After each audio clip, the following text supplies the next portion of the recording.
Good afternoon. I am here with my guest, poet Christine Tierney. And she has a new book out, lowercase, chicken lowercase fleur. And she is a Boston resident. She has a BA in film from Emerson College, an MFA in creative writing from the Stone Coast Writing Program at the University of Southern Maine. Welcome aboard here on Poet to Poet, Writer to Writer. Thank you. Thank you for having me. I'm excited. Oh, good. So this is your debut book, debut collection. What took you so long? Ah, here it is right here. I'll show you a picture of it. It's chicken plus, it's like a mathematical equation. So it's chicken plus lowercase equals fleur. Okay. What took me so long? Oh, it's a good question. I know you had a chapbook out, didn't you? No, No. this is my very first publication. I don't know. I guess life got in the way. I think I've struggled going back and forth with writing, and I was into it and then I wasn't into it, and I had a big life change 3 years ago and was ready to at that point I was just ready to not write anymore, and happily so. And then this came about. So I don't know what took me so long. You know what? I think it's confidence. I think that I was too afraid before, to be completely honest with you. Now, your new book, chicken plus lowercase equals fleur, right? Yes. The book deals with a chubby girl, often picked on, living in a dysfunctional family. Did you mine your material from your own past, or is this a totally fictional construct of a girl? It is mined from my own past and all of the work that I've done. I'm an after school director at a nonprofit after school in Cambridge. I've been working there for Mhm. 28 years now. And so I think also probably has to do with some of my work with kids. And I tend to be drawn to the loners, to the ones that need attention, so I would say yes, that it is mine from my past, pretty almost And where'd you direct. grow up again? You grew up in Boston, didn't you? I grew up in Stoneham, Stoneham. so not too far away. Now I live in Rossi. I lived in JP for 20 something years, and yeah, and now I'm in Rossi. Now, the first thing I saw in your bio was that you wanted people to know that you have three kidneys. And why is that so important for us to know, do you think? Or you're just being flip? No, I wasn't being flip. I had a kidney transplant 3 years ago, and it's something that I find easy to talk about, because it feels very scientific and sort of out of my control. And I tend to have a hard time talking to people about personal issues. And now that the book has come out, I think people are probably gonna want to know more. So I figured if I can talk about that, then I can kind of warm up to talk about maybe more personal stuff. That's why I added that line. Yeah, I mean, and also the girl in the book is sort of out of the mainstream as little, you know, off the road. And so three kidneys is off the road too, right? I Oh, mean, yeah. It's a fun fact yeah. because I don't think people realize when you get a kidney transplant, they often keep the 2 that you have, and then add a third. And so when you tell people that, they're amazed. In fact, at school, one of the parents said to me, "My son told me her it was a mom, and she said, 'My 6-year-old son said you have 3 kidneys.'" And I said, "You're crazy. No one has 3 kidneys." And it's something that I shared with the kids after my medical leave, and so it turned into this fun fact, and yeah. Um, Now, you name your protagonist lowercase, the girl, and your poems are in lowercase. Can you talk about this? The madness behind your method, or the method behind your madness? So I've always written in lowercase for some reason. And when I was working on the manuscript, after Eileen Cleary from Lily. I've interviewed her. Yeah. Oh, I was looking for. I figured that you did. Yeah. And so anyway, I was looking for. And let me just say, it seems that your poetry parallels her. I mean, especially one she wrote about uh, being her childhood in an orphanage in a ward of the state, I believe, ward of the Commonwealth. I'm just going. Yeah. Well, just so I 2 year, about a year and a half ago, 2 years, I performed at the Boston Poetry Marathon. And I think how did it work? Eileen went before me, and then I was right after Eileen. I don't know if you've ever been to the Boston Poetry Marathon. I was in it once years ago. Yeah. Yeah, Yeah. so it's just poet after poet, and I didn't Right. know her, and I just haven't been in the poetry scene. And I remember she read, and I was just like, "Oh my God, who is this person? I love her work." And I remember being really intimidated because it was really the first reading that I had done or since my transplant, and I was still paranoid about germs, and it was like there was a lot going on that day. And then after the reading, she approached me and she was like, "Do you have a manuscript that you could send to me?" And I sort of did, and I was like, "Oh yeah, of course I do." And so that's how that all happened. But really, it was the attraction to Eileen's work that drew me into her. And her when I read her book, I was happy. But getting back to lowercase, and you've always written in lowercase, and the girl's name is lowercase.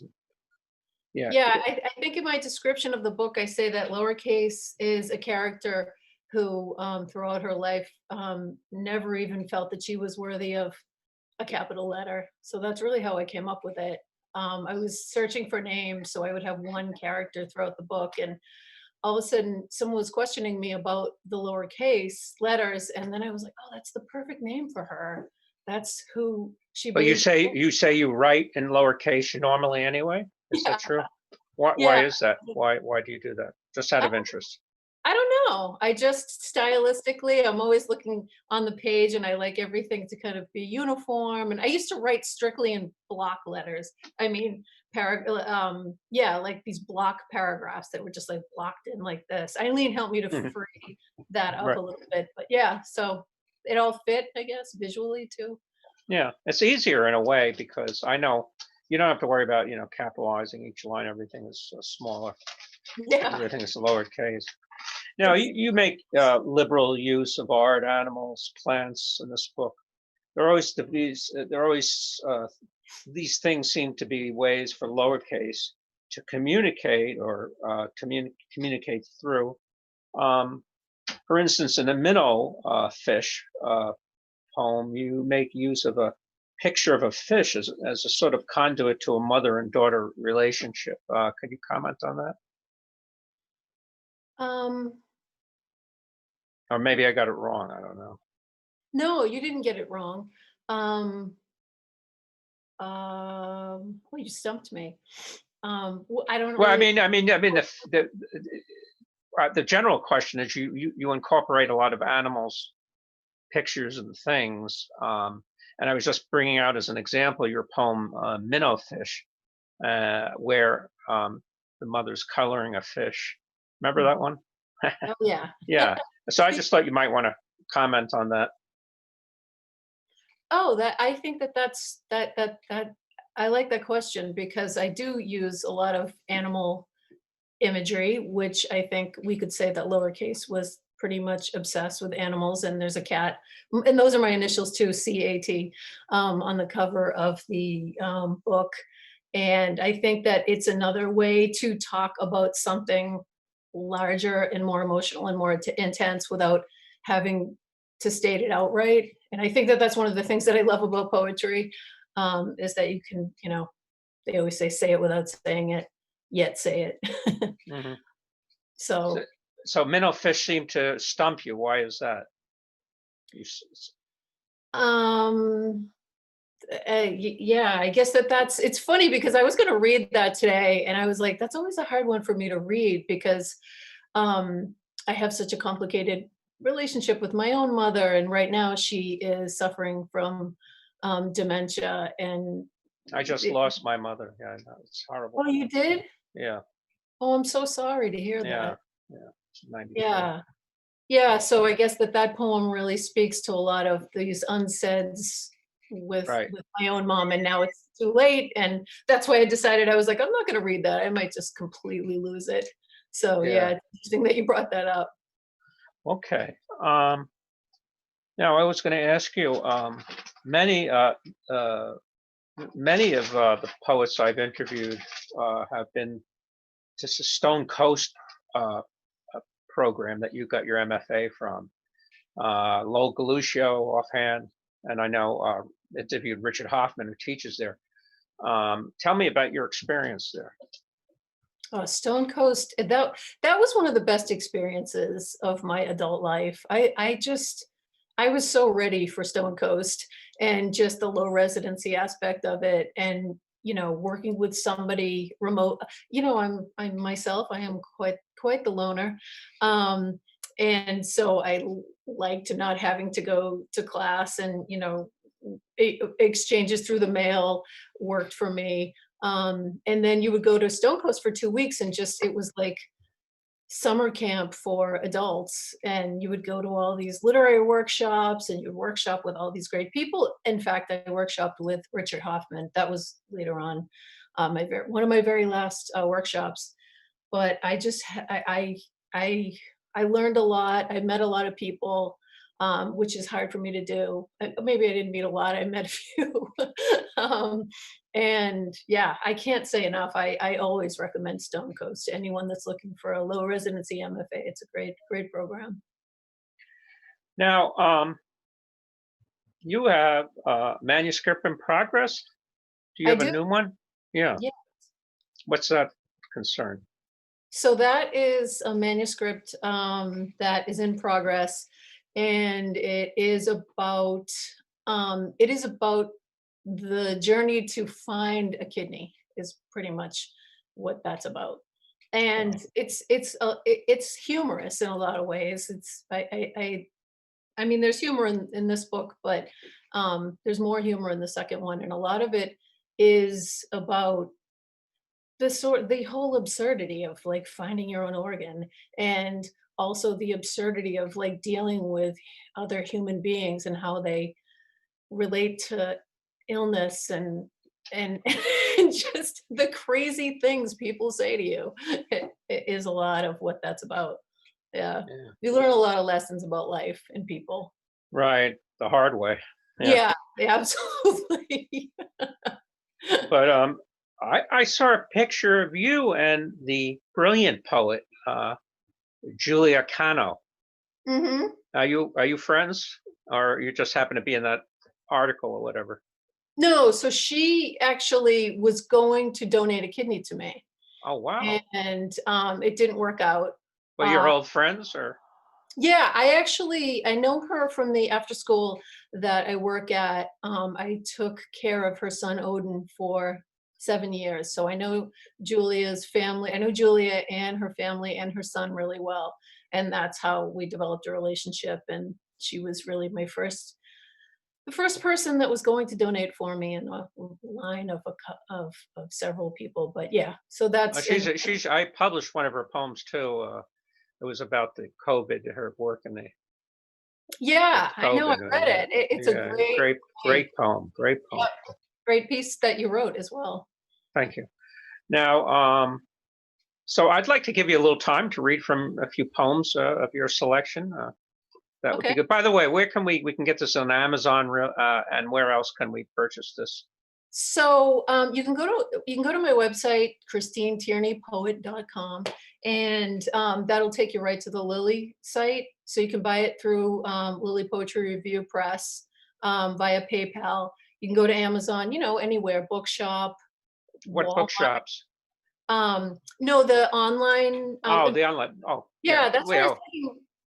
yeah. Not many bookstores open yet, right? No, and that's where I Yeah. was thinking about possibly maybe, buying your book because then you can Please take. do. Yeah, and then you can I can donate the money to, like, $4 of it can go to the bookstore of my choice, so I could send it to Grolier or wherever I want the money And to by the go. way, you're going to be reading in the prestigious Grolier poetry series with such luminaries as David Blair and who else, I believe? Fannie Howe. Fanny Howe. I read with Yeah. her once, Oh, you with a did? bunch of well, just with a bunch of poets. It was a tribute to Sam Cornish. Uh-huh. But yeah, that's great.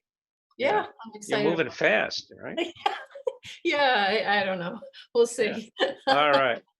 But why don't you read a few poems? Okay, sounds good. All right. I'm gonna show you the book cover again so everyone can see it. Yeah. I love my book cover. It was, created by, you probably know this poet as well, Martha McCullough. She did the cover. Yeah. She runs the Street Fleet Woman. Is that? She's a fantastic artist too, visual artist. Yeah, Yeah. and she's an amazing poet. Yeah. Yeah. They just put out an anthology, and I interviewed them on Zoom. The Street Fleet Women. You're familiar with them? Or No, maybe I'm thinking of another Martha McCullough. She's a yeah, I don't know playwright. if yeah, I don't know if No, no. she's part of that because I Oh, actually okay. watched that, recently, that Zoom. I Oh, don't Martha McCullough is not part of that. But okay. you should look her up, she's amazing, she's local. Um, yeah, so Okay. anyway, okay, here goes. I'm gonna take my glasses off because my vision is getting a little wonky. Um, this is called The Ballad of Pinky Pinky Chicken. The Ballad of Pinky Pinky Chicken. Her belly holds me. I'm a nosy, nosy guppy. I spy as mummy knits square after square of soon to be Afghans. Daddy's pinto chortles up the street. A million tools rattle, rattle in the back. I kicky hard. I kicky rock'em sock'em robot hard. And mummy drops her clacky needles in between the cushions of the couch.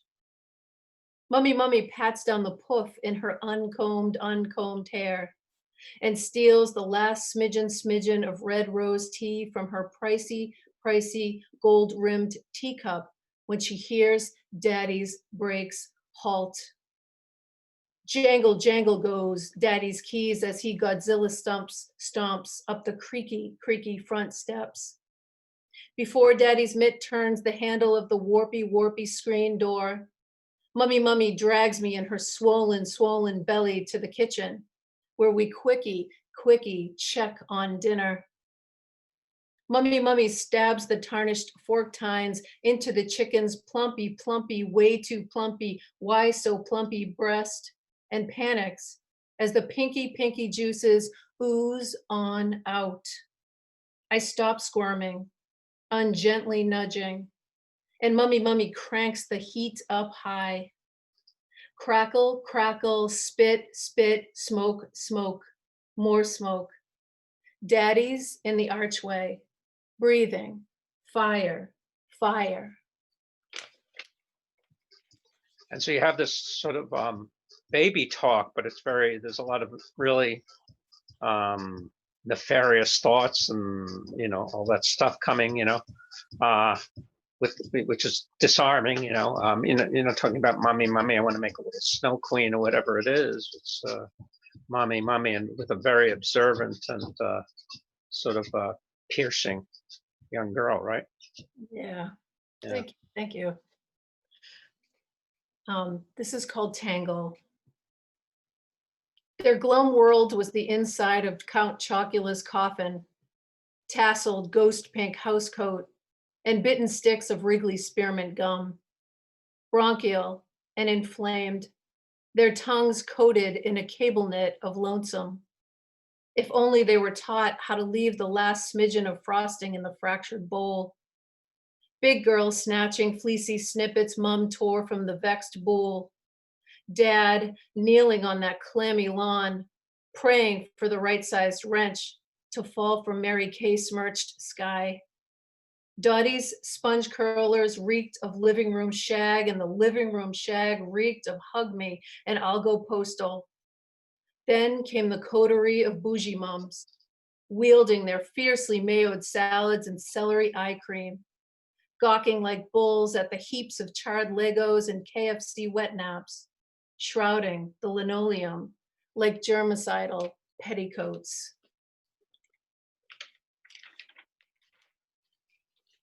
One more would be great. Thank you. Yeah, that sounds great. I'll end with this one. This is called The Darker.